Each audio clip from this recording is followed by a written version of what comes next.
Yeah, I'm in St John's Road, and I'm going to go to my mum and dad's grave. I've got my secateurs and my gloves and my brolly because it is forecast rain. So I'm thinking the weather, the gorgeous weather we've had and still having, has destroyed the flowers, dried everything out. So I think I've got a bit of work to do on the grave today. Sorry, I stopped then because there was somebody I knew I was gabbing. Yeah, where was I? Yeah, so I'm going to go to Tesco and get some flowers. It's cooler today, it's 19 degrees, and it's refreshing. So part of me is glad it's cold right down because I'll be sweltering at the grave. I've got my water with me anyway. Lucy's on the barbecue. Cheryl said she laughed when I said she's on the barbecue. It's funny. Yeah, so she's on the barbecue, and I went out to tell her that I'm going to the shops because she understands that phrase. She knows that I'm closing the door and that. So as I walked out, she proper meowed at me. I said, I'm not picking you up, I'm not bringing you in, I'm just letting you know I'm going to the shops. So she's almost human, isn't she? She's cute. But then she settled, so she did understand that I wasn't picking her up. Quite active here in St John's Road. It's only nearly 11:10. There's quite a lot of people about, probably going for breakfast at the local cafes and that. Sometimes when I'm coming down St John's Road on a Sunday, it's like a ghost town because everything's closed. Most places are closed. You just got like the barbers maybe and a few cafes. Let me just cross over. Normally cross by now. Don't normally cross this end because it gets too congested. Hence that car. On my way home, I'll see how I feel.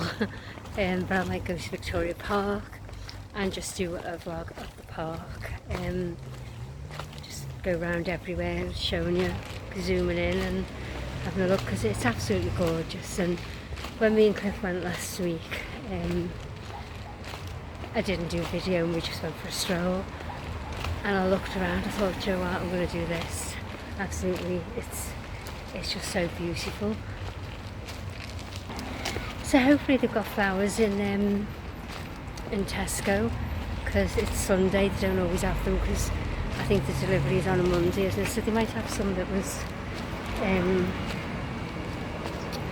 yesterday maybe. So there's Tesco over there. So I'm gonna pause this now and then start again when you can walk with me soon. That's great.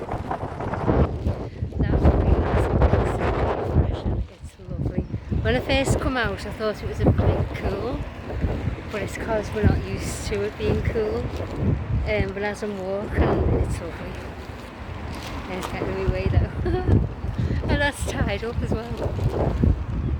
Right, I've got the flowers, got some chrysanthemums with roses in and gypsy grass in. And got them in the car park here. I'm like, God, I'm going to get myself killed. I come out the wrong way. Well, I kind of didn't, but I normally walk, it doesn't matter, the fact is, I was walking through the car park when people still trying to get in. Oh God, I am a liability today, absolutely. Anyway, we got some yellow roses as well. I put them in my mum and dad's actual stone, the vase, and the rest of the flowers I'll put around my mum's family grave, because I think I've told you, I want to anyway. It's my nan and granddad and my uncles and my cousin, but when I used to go to the grave with my mum, to my dad's grave, she used to say, she said, I know it sounds morbid, she said, it's got to be talked about. She said, when I go, she said, I want I'd like to think that this doesn't get neglected, you know, a family grave. And I said, no, I can't promise you. So I made that promise to my mum that you know, her family grave would be looked after as well as mum and dad's, because my mum's getting itchy ear. I don't know, getting earache. Because my mum's obviously wishes was to be with my dad. So when my mum passed away, I decided to pause it crossing the road, too dangerous. Yeah, when my mum passed away, the grave digger, which is a friend of the family, we've known him for years, and sadly he's passed away months later. But yeah, he brought my dad's casket of ashes up, and they're both buried. My mum's there. They're both buried at the back of my mum's family grave. So yeah, I think I've told you that before. So I've just come from that way, and now I'm heading this way. So it looks like a long way to walk, but it's not. I've done this countless times, but when I was a kid and my dad's mum lived in Waterloo, we used to walk to see her, because I mean there was a tribe of us, there was 5 kids, wasn't there, so couldn't get taxis in them days, it's too expensive. And it was this red brick wall, Nazareth House, which I'll show you in a minute. And even now it's like PTSD with it, it's just never ending, it's crazy. I look at it and think, oh my god, this wall, am I going to get there? You can see it. Silence.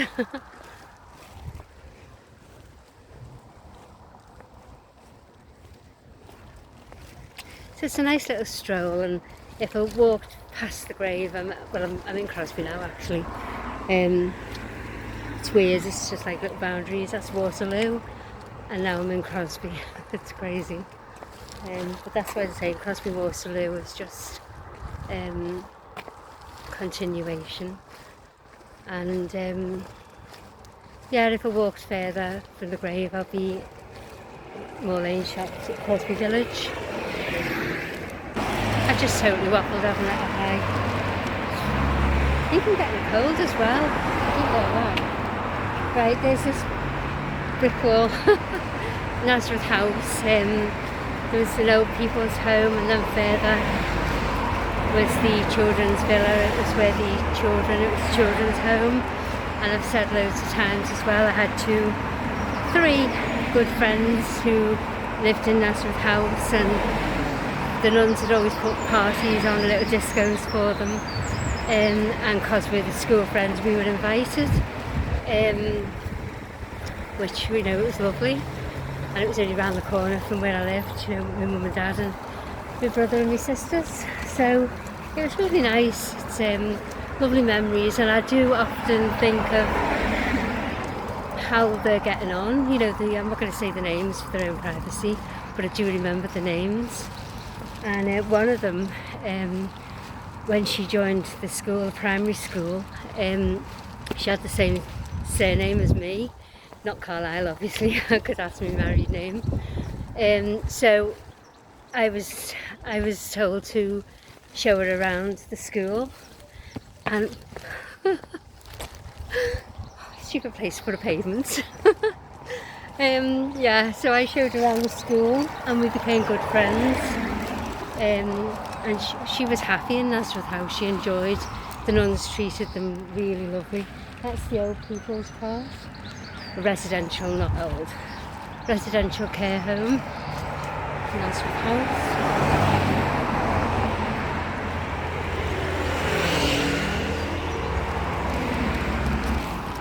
And we're coming up to the where the children's home was. But it's all derelict now. I'm sure I read somewhere they were doing something with it, but I'm not sure what now. But yeah, I'm not on Facebook, I'm only on YouTube. I'm not on anything other. So I think if I was on Facebook, I'd probably end up finding these friends from primary school, but I don't do Facebook. It can be good, but you can also get weirdos. You get weirdos here on YouTube, don't you? But not as bad as it would be if it was Facebook. So no, I leave that for my family, my brother and that. They're all on Facebook. So yeah, there's the children's home. It's quite, as you can see, I'm going. I don't want to turn this off.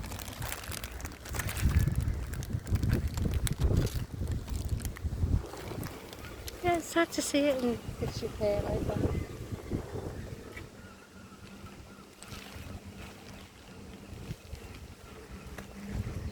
Maybe they are going to do something with it. I'm gone. Right, okay, look. There's a sign there if you want to screenshot it. Change of use from children's home to supported living accommodation, including the insertion of new windows, a replacement gate, a cycle store and reconfigured hard surface and ancillary works follow the removal of a fire escape and ladder. The outcome will be the provision of crisis accommodation to homeless people and delivery of support to enable them to sustain a tenancy, well-being, including substance and alcohol misuse support if required, and job advice. Deadline: any comments you may have should be sent in by the 18th of May. Well, that's been and gone, hasn't it? Planning application reference. Yeah, so it's, I don't know whether it got accepted, it's in the pipeline, but oh weird, we talk about that, so. Yeah, they've got the signs all over the wall.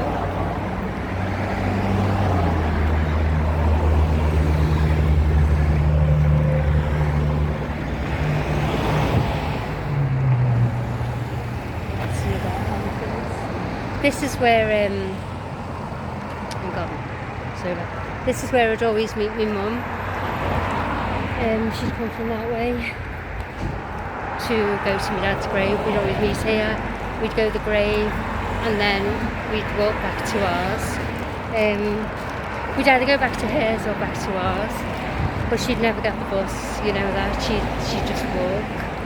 Well, she walked everywhere. I think that's where I get it from. So it's not far now, just by them lights. So you get the gist of the walk that we've just done. Here now, so I'll pause it